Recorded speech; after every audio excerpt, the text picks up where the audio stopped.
তো hello guys, তো আজ আবার চলে এসেছি নতুন একটা রেসিপি নিয়ে।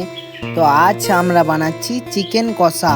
তো আমরা কিভাবে বানাচ্ছি আপনারা দেখতে থাকুন। ভিডিওটা যদি ভালো লাগে অবশ্যই একটা লাইক, একটা কমেন্ট, একটা শেয়ার, একটা সাবস্ক্রাইব করে দেবেন। আরও নতুন নতুন ভিডিও পেতে চ্যানেলটিকে ফলো করে রাখুন। তো আজকে আমরা বানাচ্ছি চিকেন কষা। তো আমরা কিভাবে বানাচ্ছি আপনারা দেখতে থাকুন।